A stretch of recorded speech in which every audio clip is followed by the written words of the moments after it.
आम्हाला आरक्षण पाहिजे सर। आम्हाला आमच्या समाज का बरं एवढं मागेच ठेवलंय तुम्ही ना, त्याच्यासाठी आम्हाला आरक्षण गेल्याशिवाय आम्ही काही जाणार नाही।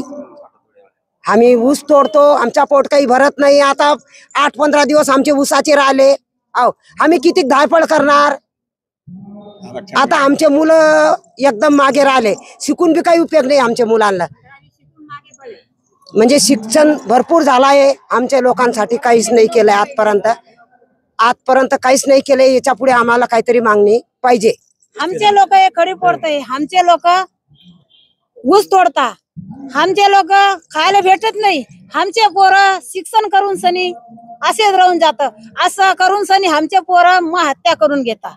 आई बापाला काही मोजत नाही, आम्हाला एवढा काय फायदा नाही। आम्हाला काहीतरी आम्हाला उपयोग तुम्ही द्या। बंजारा समाज आपणास माहित आहे की तांड्यापाड्यावर राहणारा हा आदिवासी समाज आहे। गेल्या अनेक वर्षापासून हा शोषित पीडित समाज आहे, जो मुख्य प्रवाहापासून दूर राहिलेला आहे। परंतु जे खरं आरक्षण पाहिजे ते या समाजाला मिळालेलं नाही आहे। आणि हैदराबाद गॅजेट नुसार जेव्हा मराठा समाजाला आरक्षण जाहीर झालं, त्यानंतर आमचे जे बंजारा बांधव आहेत ते पण जागृत झाले आणि त्यानुसार आम्ही मागणीला सुरुवात केलेली आहे। आपण बघतायत की महाराष्ट्रातल्या विविध जिल्ह्यांमध्ये वेगवेगळ्या प्रकारचे मोठमोठे मोर्चे निघाले आणि त्याच धर्तीवर आपल्या जळगाव जिल्ह्यामध्ये सुद्धा जामनेर आणि चाळीसगावला भव्य मोर्चे झाले। आणि आज हा जळगाव जिल्ह्यातला एसटी आरक्षणासाठीचा भव्य मोर्चा आहे। आपल्याला माहित आहे की बंजारा समाजाची मुलं आज शिक्षणापासून आणि नोकऱ्यांपासून वंचित राहिलेली आहेत, तर आमच्या मुलांना देखील मुख्य प्रवाहात येता यावं, आमच्या समाजाला न्याय मिळावा। आता आपण बघतायत की आमची ही संस्कृती आहे, आमच्या ह्या महिला भगिनी ज्या आहेत, आमच्या ह्या याडी आहेत, यांचा पेहराव बघा, असा पेहराव आपल्याला कुठं दुसऱ्या जगात भेटणार नाही। ही आमची जी वंश परंपरागत ही आमची पगडी आहे, आमची बोलीभाषा वेगळी, आमचं राहणीमान वेगळं, आमचं खानपान वेगळं।